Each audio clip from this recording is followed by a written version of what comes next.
Class start करते हैं। Topic आज का हमारा वो है शायद तुम लोग का पांचवा चैप्टर है इकोनॉमिक्स में, माइक्रो इकोनॉमिक्स के अंदर, जो कि हमारा सप्लाई चैप्टर है। मैं कोशिश करूंगा कि शायद दो तुम्हारा जो है ना माइक्रो इकोनॉमिक्स और मैक्रो इकोनॉमिक्स वो एक संग चलाऊं पैरेलल। तो शायद मैं मैक्रो इकोनॉमिक्स के लिए अभी जो पीपीटी ना बना पाऊं, लेकिन जो होता है ना बुक का अच्छे से फोटोग्राफ खींच के और टेलीकास्ट कर देना और मैं नीचे बैठ के बात कर लूं, वैसा मैं जरूर कर दूंगा कि मैंने पूरे बुक को जो है मैक्रो इकोनॉमिक्स वाला, चाहे वो इनकम एंड एम्प्लॉयमेंट हो, चाहे मनी हो, चाहे गवर्नमेंट बजट हो, जितने भी तुम्हारे चैप्टर मैक्रो इकोनॉमिक्स के हैं जो हूबहू मैच करता है सीबीएसई वालों से, तो मैंने पूरे चैप्टर को कर लिया हाईलाइट अपने बुक में मैक्रो इकोनॉमिक्स को। और उसका पीडीएफ जो है शायद मैं डिस्कस कर सकता हूँ वर्बली, तो मेरे पीछे पीडीएफ देख पाओगे, जो भी अंडरलाइन चीज है वो देख पाओगे, क्योंकि मुझे टाइम नहीं मिलेगा पीपीटी बनाने के लिए मैक्रो इकोनॉमिक्स का अभी, फिर माइक्रो में बिजी हूँ। तो हम लोग उसका भी क्लास पैरेलल चला सकते हैं, जरूरत नहीं है अभी ज्वाइन करने का, सिलेबस में नहीं है, लेकिन जिनके स्कूल में अगर वो चैप्टर्स हैं फॉर एग्जांपल, तो वो ज्वाइन करके या फिर देख सकते हैं। और जो वीडियो हमारा रहेगा वो एज अ बैकअप काम कर लेगा फ्यूचर में जब हम मैक्रो इकोनॉमिक्स पढ़ रहे होंगे। मैं मैक्रो इकोनॉमिक्स से एक वीडियो बना के पूरा पढ़ाऊंगा, लेकिन अभी मैं कोशिश कर रहा हूँ शायद मुझे एक हफ्ते और दे दो थोड़ा सा उन सभी चीजों को मैनेज करने के लिए, टाइम निकालने के लिए। तो दिन का नहीं, हफ्ते का 2 या 3 क्लास निकाल लेंगे, उसमें उस बुक के जो भी हाईलाइट पार्ट वाला है वो मेरे पीछे टेलीकास्ट करके मैं तुम लोग को जो है उसको मैं दिखा के एक्सप्लेन कर दूंगा। तो एनीवे, तो वो मैक्रो का बात, तो माइक्रो के बारे में अगर मैं बात करूं तो आज का चैप्टर हमारा सप्लाई है। जो टॉपिक हम पढ़ने वाले आज वाले क्लास में वो हमारा करीबन 5 टॉपिक हमारा कवर करेंगे इस चैप्टर का। पहला हमारे होने वाला सप्लाई का मीनिंग क्या होता है, कॉन्सेप्ट क्या है, क्या चीज है आखिर में ये चीज। सेकंड बात करेंगे इंडिविजुअल सप्लाई और मार्केट सप्लाई के बारे में। थर्ड बात करेंगे स्टॉक वो सप्लाई के बारे में, कि स्टॉक जो हम लोग वर्ड जानते हैं अकाउंटेंसी में, और सप्लाई जो हम लोग पढ़ रहे इकोनॉमिक्स में अभी फॉर एग्जांपल, उसमें चीजों में डिफरेंस या सिमिलरिटी क्या है। ठीक है, आगे हम बात करेंगे फैक्टर्स अफेक्टिंग सप्लाई के बारे में, और लास्ट हम कवर करेंगे सप्लाई फंक्शन। तो अगर कुछ कवर करने के लिए अपना क्लास में है नहीं, रिलैक्स करो, 1 घंटे के अंदर पूरा कवर हो जाएगा, और जितना भी हो सके बात करेंगे आगे डीपली। सो टॉपिक में एंटर करते हैं। जो फर्स्ट टॉपिक आज का हमारा सप्लाई वर्ड, ठीक है। तो अगर हम लोग सप्लाई वर्ड का थोड़ा सा अगर नॉलेज गेन करना चाहें, तो मैं कोशिश करूंगा कि तुम लोग को मिल जाए सप्लाई वर्ड का थोड़ा सा नॉलेज है वो मिल जाए तुम लोग को डिमांड वाले से। अगर डिमांड बात करूं तो किसी भी इकोनॉमी में अगर तुम बात करोगे, 2 हमारे सेक्टर होते हैं, बेसिक सेक्टर बताओ, 2 सेक्टर ध्यान देना। एक तो हमारा सेक्टर होता है प्रोड्यूसिंग सेक्टर, जिसको हम फर्म बोलते हैं, FIRM फर्म। सेकेंड हमारा होता है कंजम्पशन सेक्टर या कंज्यूमिंग सेक्टर, इसको बोलते हैं हाउस होल्ड। कभी जब भी हम लोग हाउस होल्ड के बारे में बात करते हैं, एक सेकंड देना, तो जब भी हम बात करते हैं हाउस होल्ड के बारे में, तो वहां पर किसी एक सिंगल आदमी के बारे में, देखो इकोनॉमिक्स में कभी कभी बोलते हैं इंडिविजुअल, सिंगल, तो इकोनॉमिक्स कभी भी सिंगल आदमी को नहीं पकड़ता बल्कि फैमिली को पकड़ता है, ध्यान देना। हम लोग कितना बोले सिंगल आदमी का प्रॉब्लम, सिंगल आदमी का, तो समझो डीपली इस चीज को कि सिंगल आदमी बोल तो रहा है, लेकिन शायद बोलने वाला भी शायद हल्का कंफ्यूज हो रहा है। इकोनॉमिक्स कभी भी इंडिविजुअल लेवल पर किसी एक आदमी को टारगेट नहीं करती है, बल्कि कंप्लीट हाउस होल्ड, मतलब फैमिली, ध्यान देना, वो 4, 5, 6 जो भी हो, लेकिन सिंगल फैमिली टारगेट तुम्हारी करती है, उसके बारे में बात करती है, तो उसी को हम बोलते हैं हाउस होल्ड। तो तुम्हारा डिमांड चैप्टर था वो तुमको बताया था कि कंजम्पशन सेक्टर, तुम्हें जो कंज्यूमिंग सेक्टर हमारा है हाउस होल्ड वालों का सेक्टर, वो जो चीज करते हैं उसे डिमांड बोलते हैं। वो जितना क्वांटिटी कंजम्पशन करने के लिए मांगते हैं फॉर एग्जांपल, उसे हम डिमांड बोलते हैं। लेकिन ये जो हम पढ़ने वाला सप्लाई चैप्टर, ये हम पढ़ेंगे उस प्रोड्यूसिंग यूनिट के पॉइंट ऑफ व्यू से, या उसके बारे में कि अगर तुम्हारा जो है कंज्यूमिंग सेक्टर कुछ चाहते हैं कंजम्पशन करना, तो वो कौन देगा उनको, कौन उनको प्रोवाइड करवाएगा। ठीक है, तो वो चीज हमारा हो गया। तो अब जो चैप्टर हम पढ़ेंगे वो हम पढ़ेंगे, हाँ सब लोग ज्वाइन कर लिया ऑलमोस्ट। अब जो हम चैप्टर पढ़ेंगे आने वाले चैप्टर्स, फॉर एग्जांपल सप्लाई है, कॉस्ट है, रेवेन्यू है, मार्केट चैप्टर, वहां हम खुद को मान लें कि एज अ प्रोड्यूसर हम पढ़ाई कर रहे हैं उन चीजों को, और चीजें हमारे लिए यानी कि प्रोड्यूसर के लिए प्रोड्यूसर कॉन्सेप्ट को बताती है। तो उसमें से जो पहला चैप्टर है हमारा सप्लाई हमारा होता है। तो कोई प्रोड्यूसर 2 चीजें करता है, एक तो प्रोडक्शन करता है, सेकेंड प्रोडक्शन की हुई चीजों को सप्लाई करता है कंजम्पशन करने के लिए।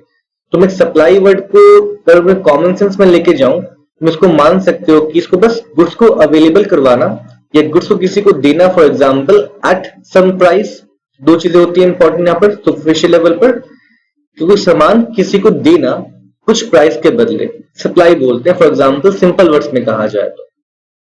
लेकिन अगर मैं सप्लाई को डेफिनेशन डिफाइन करने जाऊं कि क्वांटिटी सप्लाई का मतलब क्या होता है, डेफिनेशन मेरे पीछे लिखा है, इसकी मतलब पढ़ सकते हो कि supply of a commodity refers to the quantities of a commodity. हम इस फ्रेज को पहले ही पढ़ चुके हैं डिमांड वाले में कि demand for a commodity means the quantity of a commodity, है ना। तो मतलब यहाँ पे मैं पीस के बारे में बात करूंगा, 500 पीस, 600 पीस, 800 पीस, 1000 पीस। वो जो यूनिट्स हमारे ना 1000 या 500 यूनिट्स यहाँ पे नाम ले रहे हैं, उससे हम सप्लाई बोलेंगे। लेकिन सिर्फ यूनिट से अकेला नहीं होना चाहिए, कुछ और भी होना चाहिए। वो यूनिट्स हमारा पहला है कि हाँ, यूनिट्स रेफर करते सप्लाई के कि 500 पीस का सप्लाई है, 100 पीस का सप्लाई है, ठीक है। लेकिन इसमें कुछ और भी होने चाहिए। वो 100 पीस प्रोड्यूसर तुम्हारे जो है विलिंग भी होना चाहिए प्रोडक्शन करने के, और सेल करने के लिए भी विलिंग होना चाहिए। कौन? प्रोड्यूसर। यानी कि जितने भी क्वांटिटी के बारे में बात करेंगे उसके लिए दो चीज होना चाहिए, प्रोड्यूसर्स उसको प्रोड्यूस भी करना चाहिए, सेकेंड चीज हमारा जो है उसको सेल करने के लोग सेल करने के लिए विलिंग भी होना चाहिए। आगे फिर इसमें दो चीज और इसमें होता है, सेल डिफरेंट प्राइस पर या at a fix price for example, या एट अ प्राइस। मतलब दो चीज और एलिमेंट डेफिनेशन कंटेन करेगा क्वांटिटी डिमांडेड के बाद। एक तो हमारा हो जाएगा फॉर एग्जांपल कि प्रोड्यूसर्स का विलिंगनेस और उनका सेल या ऑफर करने का इच्छा फॉर एग्जांपल। आगे इसमें और एलिमेंट एक दो ऐड कर देंगे, वो हमारा होगा प्राइस एलिमेंट ऐड कर देंगे, सेकंड ऐड कर देंगे यहाँ पे टाइम पीरियड। सेम चीज तुमको डिमांड में मिला हुआ था, बस एक चीज वहां पे क्या था अलग, यहाँ पे जो थे कंज्यूमर्स वो are willing and able to purchase, दो चीजें था, willing and able to purchase. बस एक सिंगल लाइन यहाँ पे चेंज हुआ है, producers who are willing and offer to sell for example. बाकी देखो पर डेफिनेशन सेम है। यहाँ पे क्वांटिटी के बारे में बात हो रहा है, यहाँ पे डेफिनेशन में प्राइस मेंशन है कि प्राइस पे तुम्हारा सप्लाई होना चाहिए, यहाँ पे टाइम पीरियड मेंशन है। बस यहाँ पर क्या चेंज हुआ हमारा प्रोड्यूसर। डेफिनेशन सिंपल से लर्न हो जाएगा कि supply of a commodity refers to the quantities of a commodity. तो ध्यान देना, पर यूनिट्स के बारे में बात करेंगे, यूनिट्स में सप्लाई है 500 600 पीस जो भी हमारा है, which producers are willing produce and offer for sale. ये लाइन का भी इंपॉर्टेंस आगे जाके पढ़ेंगे स्टॉक वाले कॉन्सेप्ट में। which producers are willing to produce and offer for sale। किस पर? दो चीजों पर, at different prices या फिर at various prices और different time period के अंदर। डेफिनेशन में लिखा है कि example Maruti Suzuki has supply, अच्छा यहाँ पे टाइपिंग एरर हो गया, has supplied 200 cars at ₹7 lakh each. तो मैंने यहाँ पे सब मेंशन कर दिया कि जो कंपनी है सप्लाई उसने किया है। मतलब सप्लाई वर्ड का मतलब ही क्या होता है? प्रोडक्शन करना और सेल का ऑफर करना। यहाँ पे मैंने प्राइस भी मेंशन किया है ₹7 लाख ईच फॉर एग्जांपल, और मैंने यहाँ पे टाइम पीरियड भी मेंशन किया है, 20 दिसंबर एक मंथ पर्टिकुलर लिया है मैंने, 31 दिनों का, और ये 2020 हमारा टाइम स्पेसिफाइड है। तो एक महीने के अंदर Maruti Suzuki company 200 piece car sell किया फिर सप्लाई किया for example at ₹7 lakh each. ये पूरा डेफिनेशन में कह सकते हैं 200 पीस मेरा जो है वो सप्लाई है 7 लाख रुपीस पर पीस के हिसाब से दिसंबर के महीने में। अगर मैं प्राइस एलिमेंट ना दूं, अगर मैं टाइम पीरियड ना मेंशन करूं, जो इकोनॉमिकल पॉइंट ऑफ व्यू से अगर मैं डेफिनेशन को देखूंगा तो शायद वो इनकम्प्लीट मुझे मीनिंग देगा कि 200 पीस सप्लाई तो है, कब आपने सप्लाई 200 पीस किया है? एक महीने के अंदर, एक साल के अंदर, 20 सालों के अंदर आपने कितने टाइम पीरियड में 200 पीस सप्लाई किए? तो सर्टेन नहीं है, तो मतलब ये 200 पीस सप्लाई नहीं कहा जा सकता। सेकेंड, प्राइस पर भी होना चाहिए एलिमेंट यहाँ पर। तो बीच में एक लाइन दिया मैंने, supply is a flow concept. तो ध्यान देना, हमारे इकोनॉमिक्स में दो तरह के हमारे कॉन्सेप्ट होते हैं। एक हमारे होते हैं स्टॉक कॉन्सेप्ट, वो अकाउंट्स वाला स्टॉक नहीं, अभी हम उसमें चलेंगे। एक हमारा होता है स्टॉक कॉन्सेप्ट, एक हमारा होता है फ्लो कॉन्सेप्ट। जितने भी डेफिनेशन है, जितने भी हमारे कॉन्सेप्ट है पूरे इकोनॉमिक्स में या माइक्रो इकोनॉमिक्स में स्पेशली कह लो, जो भी अपने संग टाइम पीरियड कंटेन करते हैं। मैं रिपीट करता हूँ, टाइम पीरियड ध्यान देना कि टाइम अगर है उसमें डेफिनेशन में तो वो मीनिंगफुल है, अदरवाइज वो मीनिंगलेस है। तो टाइम पे जो डेफिनेशन कंटेन करते हैं सभी हमारे होते हैं फ्लो कॉन्सेप्ट, ठीक है। सप्लाई डिमांड दोनों ही हमारा क्या टाइम कंटेन करता है, बिना टाइम इसके डेफिनेशन का इंपॉर्टेंस ही हमारा नहीं है। तो इस केस में कह सकते हैं कि ये भी हमारा एक फ्लो कॉन्सेप्ट है जो टाइम पीरियड के साथ हमारा होता है। हालांकि मैक्रो इकोनॉमिक्स पढ़ाते वक्त ना फर्स्ट चैप्टर में इनके बारे में डिटेल में है कि what do mean by flow concept, what do mean by stock concept, तो वहां पे डिस्कस कर लेंगे। समझ जाओ खाली कि टाइम पीरियड किस डेफिनेशन में अगर है तो हमारा होगा फ्लो कॉन्सेप्ट, अगर टाइम पीरियड नहीं है तो हमारा होगा स्टॉक कॉन्सेप्ट, ठीक है। डेफिनेशन था बहुत सिंपल। एग्जाम में कभी डेफिनेशन पूछते नहीं तो डीपली जाकर। आगे बात करूं, मेरे टॉपिक जो सेकंड हमारा है इंडिविजुअल सप्लाई और मार्केट सप्लाई। जी भी एग्जैक्ट तुम सेंस गेन कर सकते हो डिमांड वाले से, ठीक है। जहां पर अगर एक प्रोड्यूसर अगर सेल करने और प्रोड्यूस करने को रेडी है different quantity particular amount of quantity at different prices at a particular time period, वो हो जाएगा हमारा इंडिविजुअल सप्लाई। तो एक सिंगल प्रोड्यूसर, यहाँ पर मैं फैमिली और प्रोड्यूसर नहीं बोल पाऊंगा बिकॉज प्रोड्यूसर एक ही हमारा होता है काउंट करते वक्त।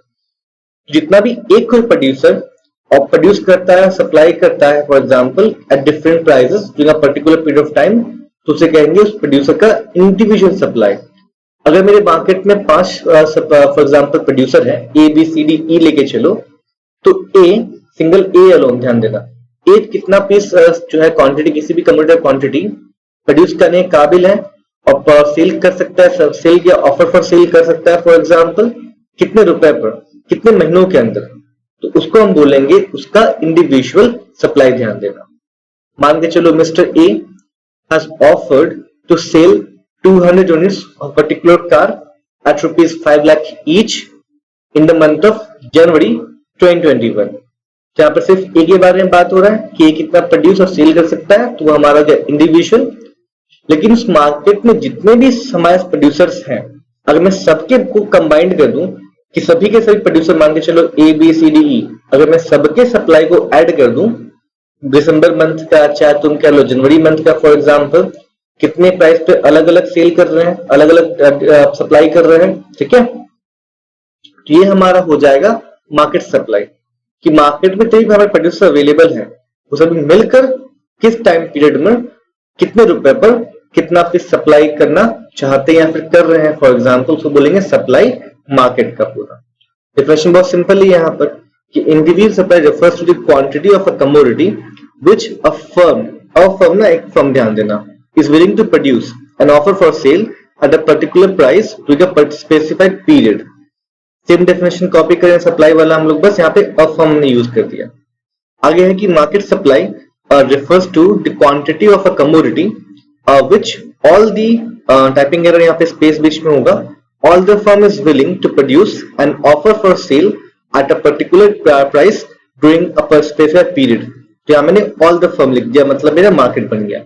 बस अगर मैं एक वर्ड चेंज कर दूं तो वो मेरा इंडिविजुअल से मार्केट बन जाएगा या मेरा मार्केट से इंडिविजुअल बन जाएगा।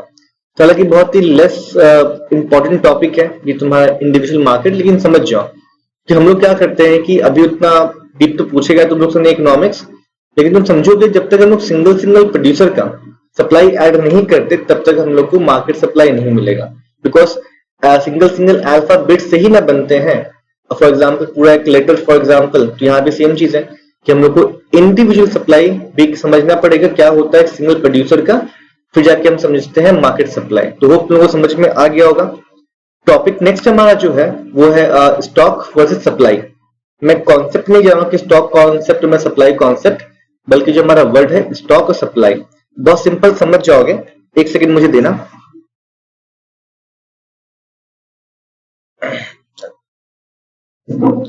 चलो अब बात करते हैं स्टॉक के बारे में।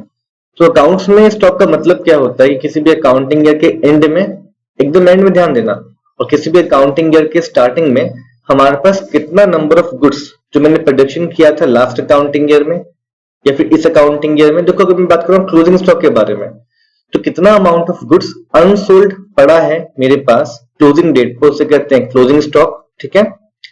ठीक इसी तरीके से अगर नेक्स्ट अगर मैं किसी अकाउंटिंग के ओपनिंग में खड़ा हूं, मान चलो 1 अप्रैल किसी साल में, तो लास्ट अगर मेरा कितना अनसोल्ड गुड्स बचा पड़ा उसे कहते हैं ओपनिंग स्टॉक। तो यहां पर अगर मैं बात करूं स्टॉक के बारे में तो हल्का से यहाँ पे चेंज हो जाएगा। स्टॉक का मतलब होता है प्रोडक्शन, आई रिपीट स्टॉक का मतलब होता है प्रोडक्शन, कि कितना टोटल नंबर ऑफ क्वांटिटी कोई भी प्रोड्यूसर जो है किसी पर्टिकुलर टाइम पीरियड पर प्रोड्यूस तुम्हारा कर सकता है, ठीक है। यहाँ हम लोग फ्लो में नहीं चलेंगे, यहाँ हम लोग का स्टॉक ही नॉर्मल रहेगा कि फॉर एग्जांपल लेके चलो कि किसी प्रोड्यूसर ने किसी पर्टिकुलर महीने में 500 पीस जो तुम्हारा प्रोडक्शन पूरा किया। लेकिन कभी कभी क्या होता है कि प्रोड्यूसर जो होते हैं पूरा सेल करना नहीं चाहते। अब क्यों नहीं चाहते बताऊंगा तुम लोग आगे जाके। तो वो प्रोडक्शन कम या ज्यादा करते हैं।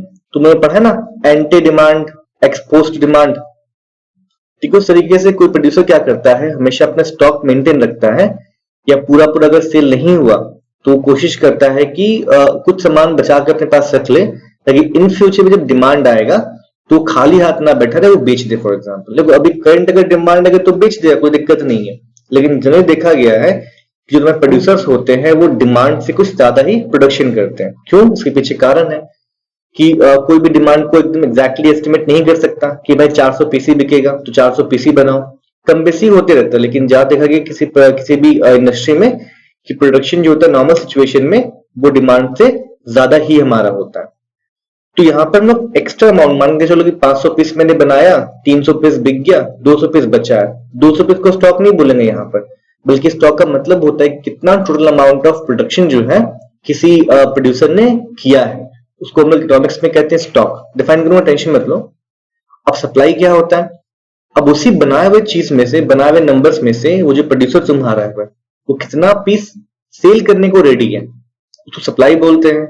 मान के चलो मैंने 1000 पीस का प्रोडक्शन किया, उसमें से मैं 650 पीस चाहता हूं कि दिसंबर में सेल कर दूंगा। ठीक है, तो 650 को बोलेंगे सप्लाई, और जो पूरा मैंने प्रोडक्शन किया 1000 पीस को बोल देंगे स्टॉक। ध्यान देना, तो डेफिनेशन पर डिफाइन करते हैं। तो stock of a commodity is the total amount of the commodity, total ध्यान देना, available with producer at any given time. तो 1000 पीस मैंने प्रोडक्शन किया था, 1000 पीस मेरे पास अवेलेबल है। मैंने 5000 पीस प्रोडक्शन किया था, 5000 पीस मेरे पास अवेलेबल है। लेकिन उस 5000 पीस में से या फिर 1000 पीस जो मैंने प्रोडक्शन किया है, मैं उसमें से कितना पीस सेल करने को रेडी हूं या मैं सेल कर सकता हूं, फॉर एग्जांपल, उसको हम बोलेंगे सप्लाई। तो सप्लाई तुम्हारा जो होता है वो एक पार्ट है, मैं रिपीट कर दूं, वो एक पार्ट तुम्हारा है हमारे टोटल स्टॉक का। तो अगर मैं तुम्हें समझाऊं, थोड़ा सा कोशिश करूं, तो मान के चलो ये पूरा हमारा स्टॉक है, ये पूरा सर्कल, ठीक है, इतना मैंने प्रोडक्शन किया। अगर मैं इसका इतना पार्ट फॉर एग्जांपल सेल करना चाहता हूं, तो ये पार्ट मेरा क्या हो जाएगा, सिंपल सा सप्लाई हो जाएगा। और जो बचा पार्ट, हालांकि पूरा पार्ट तो मेरा स्टॉक ही है, अब यहाँ पे क्लोजिंग ओपनिंग में नहीं जाएंगे, ये पूरा सर्कल मेरा स्टॉक है। और मतलब ये पार्ट फॉर एग्जांपल अगर सेल करना चाहता हूं तो मैं सप्लाई उसी वाला पार्ट हो जाएगा। सेम यहाँ चीज है, एग्जाम्पल लिखा है देखो मैंने, अ प्रोड्यूसर हैज प्रोड्यूस्ड, यहाँ लिखना मैं भूल गया, a producer has produced 5000 units of a commodity and he is willing to sell 3500 units of the same commodity in the month of June 2021 at ₹30 each। Supply के लाने के लिए वहां पर प्राइस भी होना चाहिए, टाइम पीरियड भी वहां पे होना चाहिए, इसलिए टाइम वहां मेंशन किया है। So in this case, in this case supply is 3500 units at ₹30 each in the month of June। और जो स्टॉक के बारे में बात करें वो हमारा हो जाएगा पूरा का पूरा 5000 हमारा यूनिट्स। ठीक है, तो होप लोगों को समझ में आया होगा कि क्या चीज था। तो बेसिक कॉन्सेप्ट लो कि कितना नंबर ऑफ पीस किसी प्रोड्यूसर ने प्रोड्यूस किया किसी पर्टिकुलर मंथ में फॉर एग्जांपल, या कितना नंबर ऑफ क्वांटिटी अवेलेबल है प्रोड्यूसर के पास, को बोलते हैं स्टॉक। और सप्लाई तुम्हारा जो होता है वो स्टॉक का ही मेरा पार्ट होता है, बिकॉज हम स्टॉक सही चाहते हैं सेल करना या फिर ऑफर करते हैं सेल करने के लिए। तो क्वेश्चन कभी कभी बनता है एग्जाम में कि differentiate between stock and supply for example. तो यहां ध्यान देना, मैंने टेबल बना दिया सिंपल सा, जहां में लिखा है कि सप्लाई से स्टॉक के बीच में डिफरेंस है क्या। 4 पॉइंट्स इनफ तुम्हारे। ये क्वेश्चन कभी तुमको 6 मार्क्स में कभी नहीं पूछेगा, या 3 नंबर में पूछेगा, तुम्हारा 4 नंबर में पूछेगा। जब तुम एग्जाम दोगे ना बोर्ड्स वाला, तो उसके लिए स्ट्रैटेजी बहुत ही जरूरी है। तुमको कम से कम लर्न करके तुम लोग हाईएस्ट मार्क्स उठा सकते हो। कैसे, कौन सा क्वेश्चन 4 मार्क्स बनता है, कौन सा क्वेश्चन 3 मार्क्स बन सकता है, और कौन से क्वेश्चन से 6 मार्क्स से नहीं बन सकता है, तुम उसके अकॉर्डिंगली अपने आंसर को छोटा बड़ा भी कर सकते हो। वो बात का बात है, हम यहाँ डिस्कस कर लेते हैं। तो मैंने 4 पॉइंट से मेंशन किया। तो पहले लिखा मैंने कि स्टॉक का मतलब क्या होता है, लिखा मैंने कि volume of goods which can be brought into the market for sale. इसका मतलब क्या है, उसके पास 5000 पीस है, तो चाहे तो 5000 का 5000 पूरा पीस सेल कर सकता है कि नहीं कर सकता है, हाँ ना। लेकिन वो 3500 ही कर रहा है। लेकिन अगर वो चाहे तो 5000 पीस पूरा मार्केट में सेल करने के लिए ला सकता है, नहीं कि पूरा हमारा क्या है, स्टॉक है, सिंपल सा बात है। सेकंड चीज उसमें सप्लाई क्या है, the amount of goods that actually brought into the market for sale. तो कितना लिख रहा है मैंने, 3500 पीस, वो में सप्लाई हो गया। तो समझ में आ रहा होगा, जितना गुड्स मेरे पास अवेलेबल है, अगर मैं सभी गुड्स को चाहूँ तो सेल कर सकता हूँ, तो पूरा मेरा गुड्स का स्टॉक हो गया। और उसमें से मैं एक्चुअल कितना सेल कर रहा हूँ मार्केट में जाकर, कितना भेज रहा हूँ मार्केट में, उसे हम सप्लाई बोलते हैं। आगे लेके चलते हैं, चलो। नो टाइम डायमेंशन, क्योंकि हमारा स्टॉक एक स्टॉक कॉन्सेप्ट हमारा होता है, इसमें लोग यहाँ पे टाइम पीरियड मेंशन नहीं करते हैं स्टॉक को, तो यहाँ पर ये हमारा है, ये हमारा स्टॉक कॉन्सेप्ट के अंदर आता है, मतलब यहाँ पे कोई टाइम लिमिट टाइम पीरियड का यहाँ पे कोई भी एसेंस नहीं होता है। लेकिन सप्लाई मैंने पहले ही बोल दिया कि तुम्हारा एक फ्लो कॉन्सेप्ट है, तो अपने संग टाइम पीरियड कैरी करेगा, कितने महीने में सप्लाई हुआ, कितने दिन के अंदर, कितना टाइम पीरियड के अंदर वो सप्लाई हुआ, कितने पैसों पे ध्यान देना। आगे बात करता हूँ फॉर पेरिशेबल गुड्स। पेरिशेबल का मतलब वो होता है जो तुरंत पेरिश या खराब हो जाए, मानो मिठाई, मानो दूध, फॉर एग्जाम्पल सब्जियां, फ्रूट्स, इसे मेरे क्या है, पेरिशेबल गुड्स हमारे। तो for perishable goods stock and supply would be the same. क्यों, ध्यान देना, क्योंकि देखो स्टॉक का मतलब क्या है, मतलब अनसोल्ड का मतलब क्या है कि मैं बेचूंगा नहीं, 2 महीने बाद बेचूंगा, 5 महीने बाद बेचूंगा, तो उस वाले कॉन्सेप्ट के अंदर ना पेरिशेबल मतलब क्या होते हैं, ड्यूरेबल गुड्स के अंदर, ठीक है, ये स्टॉक का सप्लाई अलग अलग हो सकते हैं, कि हम लोग पता है कि जो नहीं बेच रहे हैं हम लोग आराम से बचा के रख दिए, वो चलेगा भी। लेकिन पेरिशेबल गुड्स वाले केस में क्या होता है कि चीजों का प्रोडक्शन ही कहता है पूरा पूरा बेचने के लिए, वो जो भी लोग इन्वॉल्व होते हैं इन चीजों के सप्लाई में पेरिशेबल गुड्स के, वो कभी नहीं चाहते कि कम कुछ सेव कर ले या कुछ कर ले, वो पूरा का पूरा सप्लाई करने को रेडी होते हैं। अगर उसने किसी शॉपकीपर ने फॉर एग्जाम्पल किसी फ्रूट्स वाले ने फॉर एग्जाम्पल फ्रूट का किया कल्टीवेशन, किसी पर तोड़ के लाया 100 पीस बनाना मान के चलो, तो 100 पीस को पूरा का सप्लाई बोलेंगे, उस वाले केस में स्टॉक को मेंटेन करेगा ही नहीं, बिकॉज पता है टाइम पीरियड ही वहां पे उसके पास नहीं है, चीजें खराब हो जाएगी। आगे बढ़ता हूँ, in case of durables supply consist only a part of total stock. तो 1000 पीस मैंने कहा था कि प्रोडक्शन हुआ है, मैं 600 पीस ही बेचना चाहता हूँ, 600 पीस में सप्लाई है, 1000 मेरा पूरा पूरा स्टॉक मेरा है। आगे बात करूं तो stock depends on production and procurement of goods, कि मैंने कितना प्रोडक्शन किया है उसको बोलते हैं स्टॉक। तो प्रोडक्शन अगर मेरा हाई रहेगा तो स्टॉक मेरा हाई रहेगा। सेकंड चीज है supply depends on mainly market price. तुम अभी आगे पढ़ोगे फैक्टर्स अफेक्टिंग में प्राइस वाला कॉन्सेप्ट, समझो थोड़ा सा भी कि मैं कितना पीस सेल करने को रेडी हूं, सप्लाई कहते हैं फॉर एग्जांपल। तो डिपेंड करता है कि मैं रेडी किस बेस पे होता हूं, बल्कि इस बेस पे कि मार्केट में जो मेरा प्राइस है फॉर एग्जांपल, जो जिसपे मैं बेचना चाह जिसे मैं बेचूंगा फॉर एग्जांपल, वो प्राइस कितना हो, प्राइस अगर हाई है सप्लाई मेरा हाई रहेगा, सिंपल सा। क्योंकि सप्लाई अगर मुझे प्राइस अगर ज्यादा मिलेगा पर पीस फॉर एग्जांपल, तो मेरा प्रॉफिट हाई होगा नहीं होगा, सिंपल सा। तो अगर मान के चलो मैं एग्जांपल देता हूँ कि 2 महीने हैं, दिसंबर महीना और मान के चलो फरवरी महीना, तो मैंने दोनों महीने मान के चलो एजम्पशन ले लो कि 10,000 पीस में सप्लाई मतलब प्रोडक्शन किया है, तो पूरा पूरा स्टॉक कितना, दोनों महीने मेरे, उस भी दिसंबर में 10,000 स्टॉक है, तब भी 10,000 ही स्टॉक है। लेकिन हुआ क्या कि सेम गुड्स का दिसंबर में प्राइस था 100 रुपए पर पीस, और जो फेब में जो प्राइस था वो था 120 रुपए पर पीस। तो क्या देखा गया कि जो प्रोड्यूसर तुम्हारा सेम प्रोड्यूसर वो दिसंबर में कम सप्लाई कर रहा था, स्टॉक बचा के रख रहा था। मुझे पता है, मैं उसका एक्सपीरियंस फॉर एग्जांपल कि असल फेब या जनवरी मार्च में दाम बढ़ जाता है तब बेचेंगे, तब जब उससे फेब में गया जो उसने स्टॉक बचा के रखा तो कुछ सप्लाई करना ही पड़ेगा। एक बेसिक एक लॉ भी है गवर्नमेंट का कि अगर आप एक फर्म और प्रोड्यूसर हो तो पूरा पूरा बनाकर आप होर्डिंग नहीं कर सकते हो, आपको बेचना ही पड़ेगा। लेकिन प्रोड्यूसर जानते हैं कब बेचना, कितना पीस कब नहीं बेचना है, तो लोग करते क्या है कि बेचने के बाद, सेल करने के बाद कुछ अपना पूरे प्रोडक्शन का कुछ पार्ट अपने पास बचा के रख लेते हैं। ठीक है, क्यों, ये साल में एक दिन जरूर आता है, ऐसा एक महीने जरूर आता है, पीरियड जरूर आता है इसमें दाम बढ़ जाते हैं। सेम चीज यहाँ पर, जब दाम बढ़ते हैं, जब मार्केट प्राइस में हाई होता है तब वो सप्लाई ज्यादा करते हैं। खूब समझ में आया तुम लोग को। तो इस केस में क्या देखा गया, क्योंकि फेब में दाम ज्यादा था मार्केट प्राइस, तो उसमें सप्लाई ज्यादा देखा गया।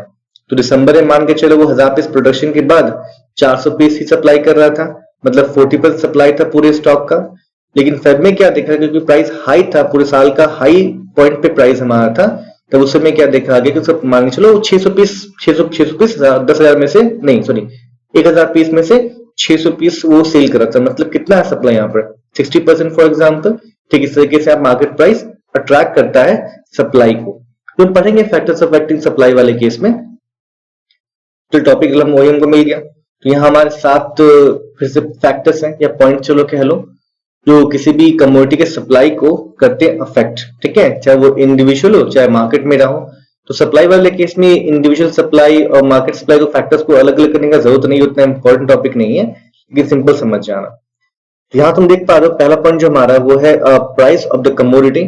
ठीक है, डिमांड वाले में भी कॉमन था, यहाँ पे कॉमन होगा, बिकॉज प्राइस एलिमेंट जो है ना वो बोथ प्रोड्यूसर को या तुम चाहो कंज्यूमर को, दोनों को अट्रैक्ट करता है अपने अपने इकोनॉमिक एक्टिविटी परफॉर्म करने के लिए। आगे बात करेंगे, चलो गोल्स ऑफ प्रोड्यूसर है कि जो प्रोड्यूसर हमारा वो क्या चाहता है अपने सेल्स को लेकर, अपने फॉर एग्जांपल ऑर्गेनाइजेशन को लेकर, वो ऑब्जेक्टिव भी यहाँ बात होगा। इनपुट प्राइसेस, जो हम लोग कभी भी कोई चीज का प्रोडक्शन करते हैं, तो चाहे सर्विस का प्रोडक्शन कर रहे हो चाहे तुम गुड्स का प्रोडक्शन कर रहे हो, कुछ ना कुछ रॉ मटेरियल इनिशियल लगेंगे जिनको हम मॉडिफाई करके फैक्टर्स ऑफ प्रोडक्शन भी, जिनको हम एम्प्लॉय करके फॉर एग्जांपल हम गुड्स बनाते हैं, उनके प्राइस पे भी डिपेंड करता है कि सप्लाई मेरा कितना होने वाला है या कितना बेचने वाले मार्केट में किस टाइम पीरियड के अंदर।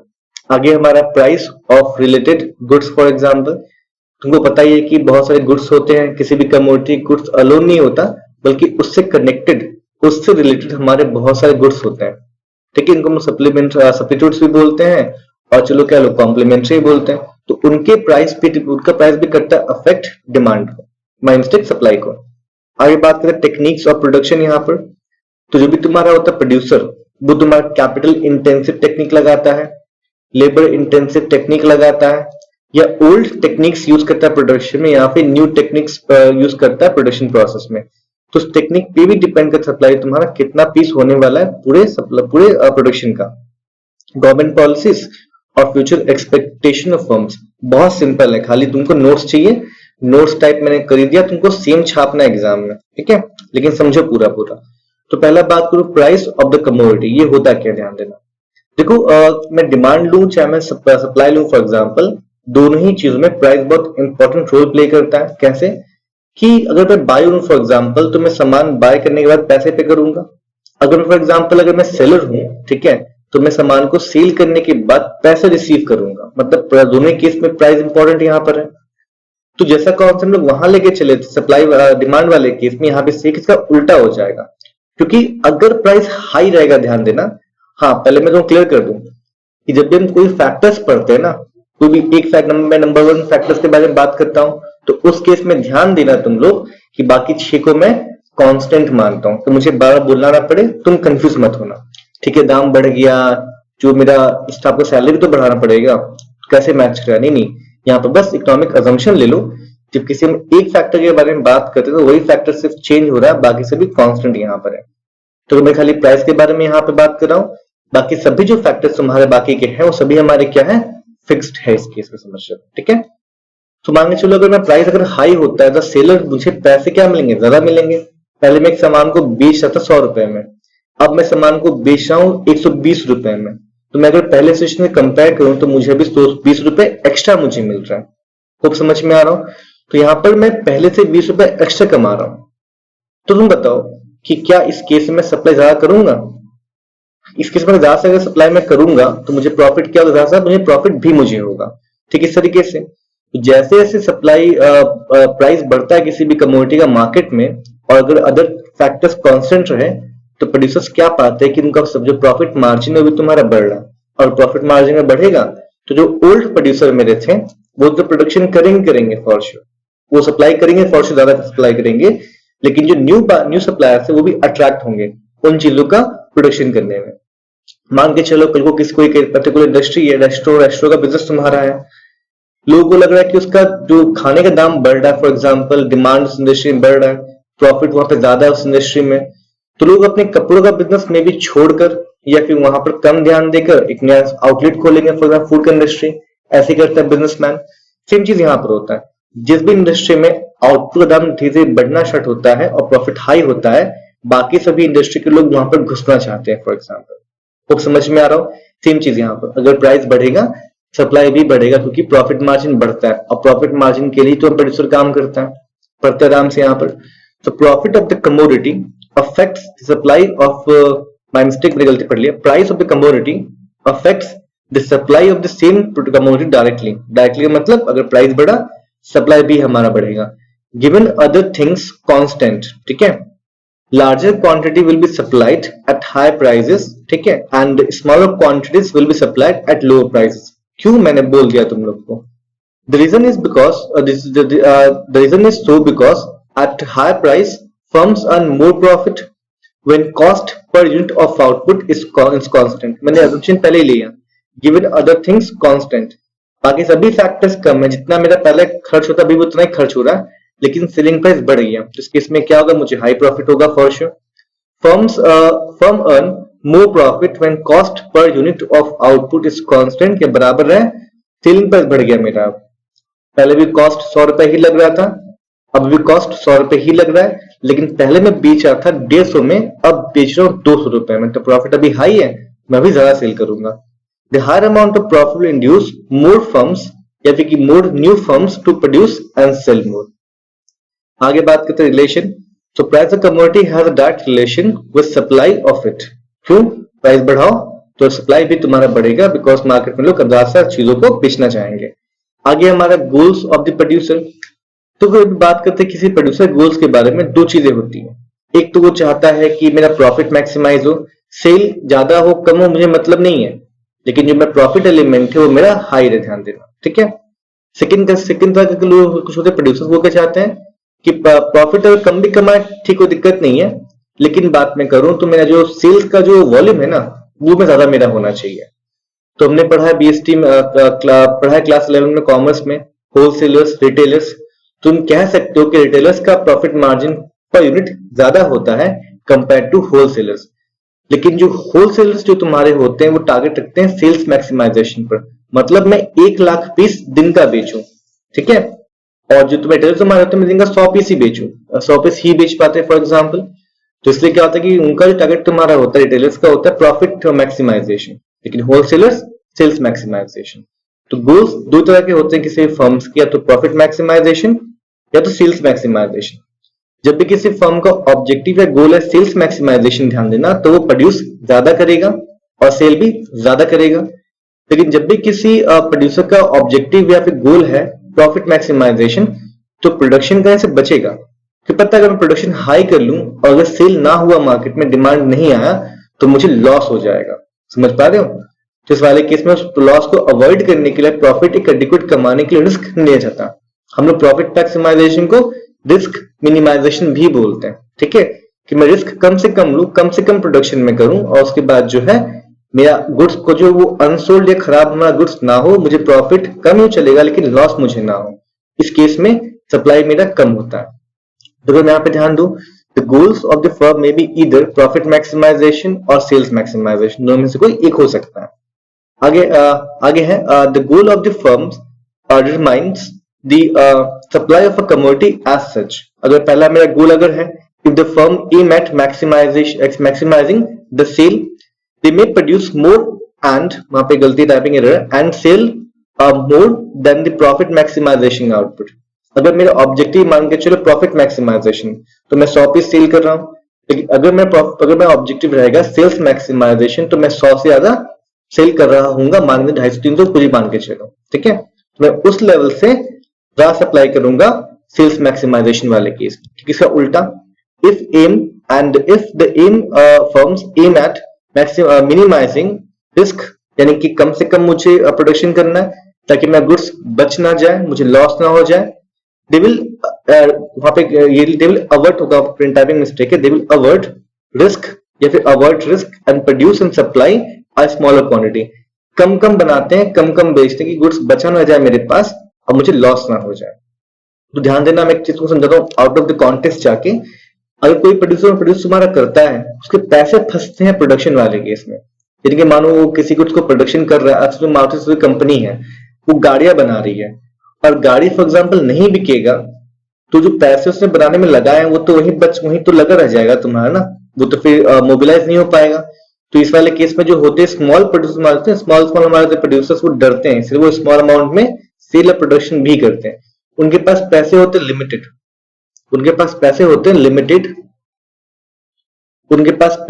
लिमिटेड, और उस केस में क्या करते हैं लोग, कम से कम प्रोडक्शन करते हैं, सेल हुआ फिर प्रोडक्शन किया फिर सेल हुआ।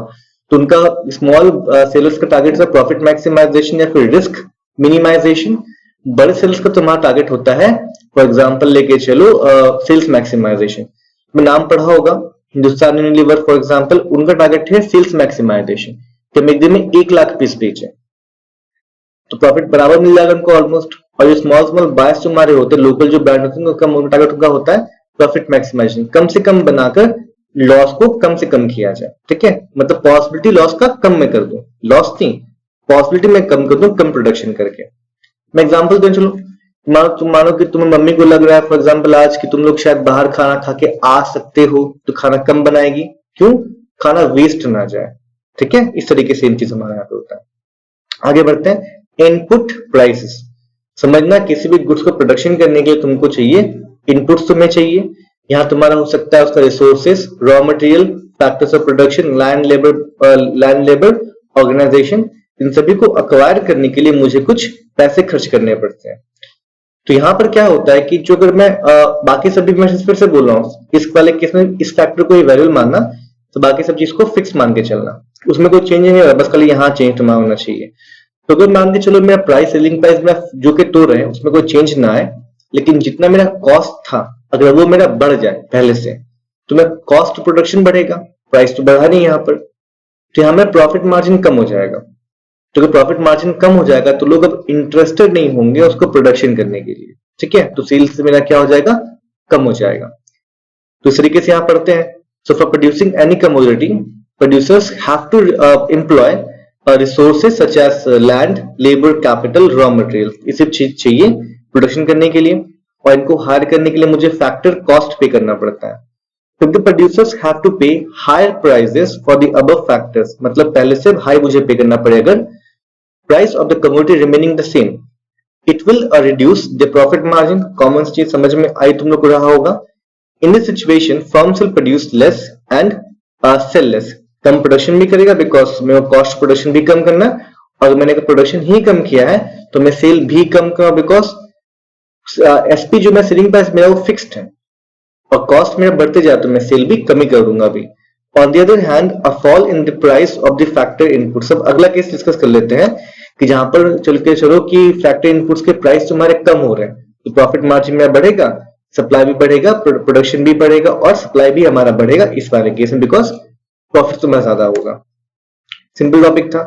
आगे बढ़ते हैं, प्राइस ऑफ हमारे रिलेटेड गुड्स। देखो हमेशा किसी प्रोड्यूसर के हाथों में ना ऑप्शंस होता है कि वो गुड्स ए प्रोडक्शन करें, बी करें, सी करें, फ्री होता है, जो चाहे प्रोडक्शन कर सकता है।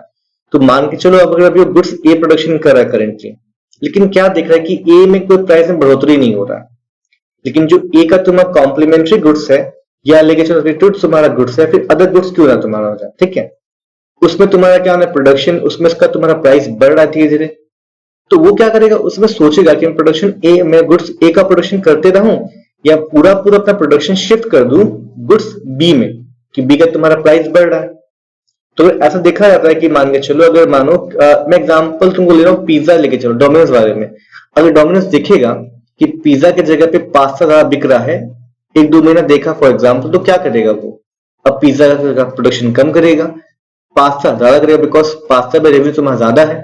सेम चीज यहाँ पर होता है कि अगर मेरे अदर, क्योंकि प्रोड्यूसर तुम्हारा फ्री है, कोई भी चीज का चाहे प्रोडक्शन कर सकता है, तो अगर वो देख रहा है कि मैं अभी अगर प्रोडक्शन ए कर रहा हूं और प्रोडक्ट बी का प्राइस धीरे धीरे बढ़ते जा रहा है, उसमें प्रॉफिट ज्यादा है, तो अपना प्रोडक्शन शिफ्ट कर देगा ए से बी में।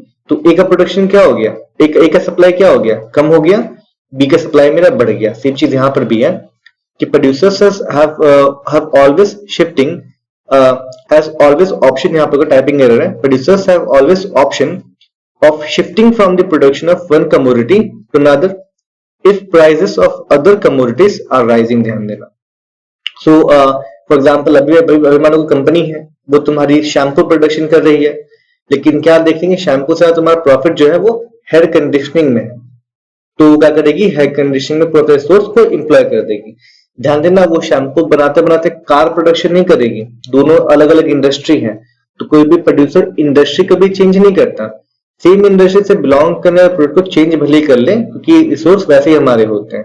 लेकिन ये नहीं कि कार बनाते बनाते वो शैम्पू में घुस जाएगी, कोई शैम्पू प्रोडक्शन ज्यादा है, या शैम्पू बनाते कार में घुस जाएगी, वहां तुम्हारा ज्यादा, ऐसा नहीं, सेम इंडस्ट्री में ही रहेगी, सेम चीजें ही मैन्युफैक्चर करेंगी, लेकिन टाइप चेंज तुम्हारा हो सकता है उस इंडस्ट्री का ही।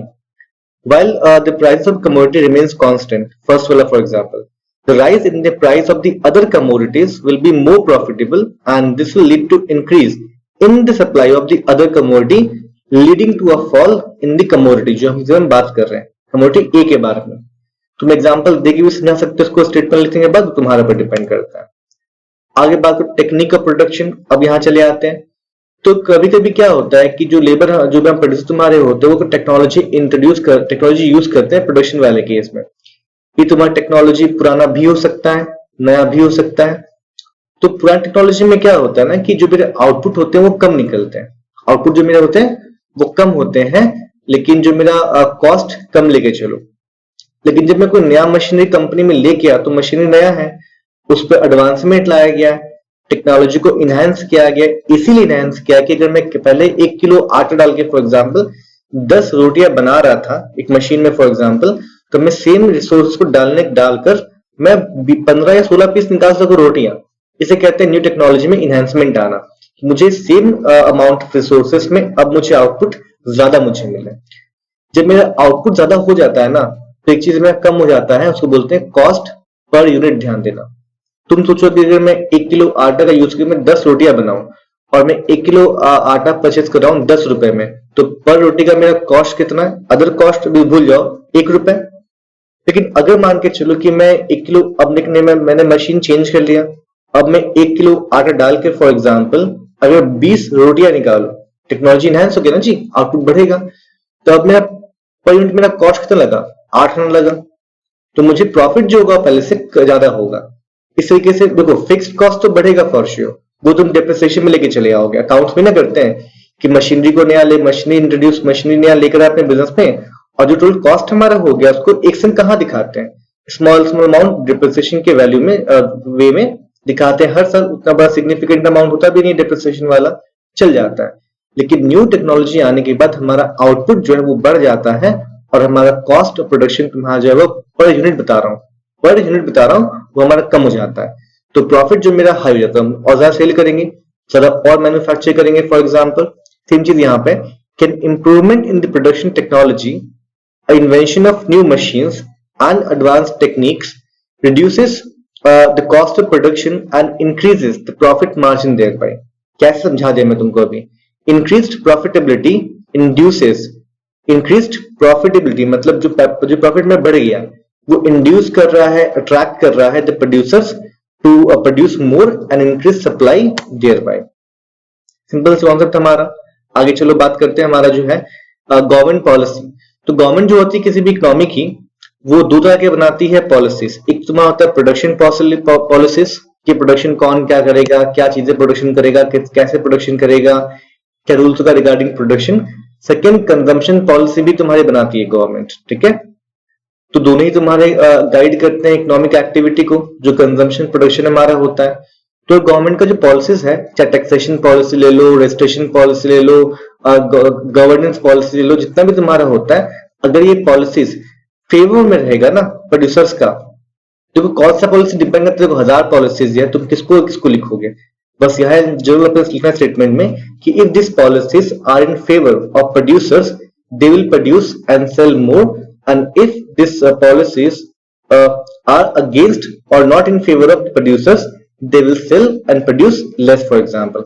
तो वहां पे एग्जांपल डाल देना किसी भी एक पॉलिसी का, तुम्हारा आंसर बन गया। तो यहाँ पे एग्जांपल दिया है मैंने, देखो गवर्नमेंट ऑफ यहाँ पे एन होगा, टाइपिंग एरर है। Government of an economy imposes different production and consumption policies such as taxation etc. If these policies are in favor of producers that their profit margin increase, they will increase production, simple सा बात है। and supply, and if these policies are not in favor of producers, they will decrease, अच्छा हमें typing error हो गया, they will decrease supply and production। Policy नहीं होगा, ठीक कर लेना अपने, मैं ठीक कर दूंगा तुम लोग का पीपीटी में, तुम भी ठीक कर लेना। they will decrease supply, ध्यान देना, सिंपल सा बात है। एग्जांपल दे दिया मैंने, can increase in indirect taxes are likely to increase the prices, अच्छा यहाँ भी टाइपिंग एरर है, increase likely to increase the prices of the commodities, this may also increase the factor cost as well, leading to a rise in the cost of production। अगर tax बढ़ेगा, सिर्फ consumption goods के regarding tax नहीं बढ़ेगा, जो factors of production मेरे होते हैं टैक्स, उनका भी तुम्हारे साथ में बढ़ेगा। तो अब क्या हो गया, प्रोड्यूसर को ज्यादा तुम्हारा फॉर एग्जांपल पे करना पड़ रहा है asset, for example employ cost of production, तो प्रॉफिट मार्जिन डिक्रीज उनका होगा। तो इस वाले केस में वो जो है कम से कम प्रोडक्शन करेंगे या फिर कम कर देंगे प्रोडक्शन करना। This situation will further lead to decrease in supply. तो टाइपिंग एरर ठीक कर लेना, मुझे मेरा मैं ठीक कर दूंगा, कोई दिक्कत नहीं है। लास्ट हमारा टॉपिक जो है वो है फैक्टर्स अफेक्टिंग सप्लाई का फ्यूचर एक्सपेक्टेशन। तो यहाँ पे जो तुम्हारा होता है सेलर्स, उनको पता होता है कि साल में किस महीने जो है दाम बढ़ सकता है या फिर क्या कंडीशन में दाम बढ़ने का पॉसिबिलिटी से। मैं बात करूं सेलिंग प्राइस के बारे में, तो उनको लग रहा है कि अगर फ्यूचर में सेलिंग प्राइस बढ़ेगा तो प्रेजेंट में क्या करते हैं, सप्लाई तुम्हारे कम करते हैं। जब अभी स्टॉक बना के रखो, जब दाम बढ़ेगा तब सेल करेंगे। सेकंड है उसका उल्टा, जब उनको लगे कि फ्यूचर में दाम तुम्हारा कम हो सकता है तो अभी प्रेजेंट में वो गुड्स को निकालना चाहेंगे, बेच के हटाओ, कि दाम फ्यूचर में और तुम्हारा कम हो जाएगा, मुझे फ्यूचर में कम मिलेगा, तो स्टॉक पाइलअप नहीं होना चाहिए। सेम यहाँ पर तुम्हारा if the producer expects if the producers expect an increase in the prices of a commodity in future, they will supply less today, क्योंकि मुझे स्टॉक बना के रखना था कि मैं फ्यूचर में तुम्हारा सेल कर सकूं ज्यादा से ज्यादा, मुझे हाई मुझे प्रॉफिट हो। एंड स्टॉक विल इंक्रीज, ठीक है, क्योंकि मैं प्रेजेंट में कम सेल कर रहा हूँ, प्रोडक्शन मैंने कम नहीं किया, प्रोडक्शन में उतना ही कर रहा हूँ, मैं सेल कम कर रहा हूँ कि मैं स्टॉक पाइलअप हो जाए, वही स्टॉक काम है फ्यूचर में बेचने के लिए। So as to sell at a higher prices in future when prices will increase. On the other hand, if they expect prices to be fall in near future, they will supply less in present. Typing error फिर से, they will supply less in present. तो समझ में आएगा, बस साथ ही बहुत simple topic है।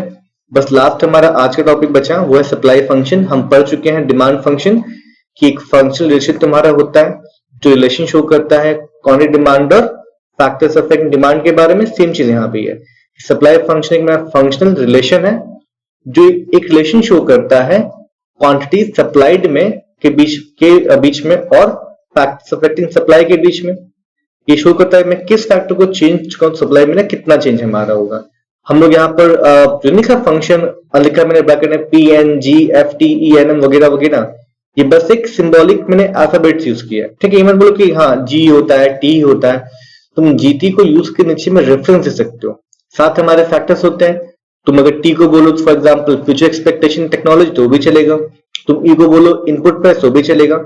बस मैंने कौन सा अल्फाबेट किसके लिए यूज किया तुम नीचे नेमिंग कर देना, तुम्हारा बन जाएगा, तुम्हारा सप्लाई फंक्शन बन जाएगा। सो बस आज के इतना था हमारा। अगले क्लास में और डिस्कस करेंगे सप्लाई में जाकर डीपली। सो लाइव क्लास अटेंड करना और रिगार्डिंग जो भी तुम्हारा क्लास वगैरह होगा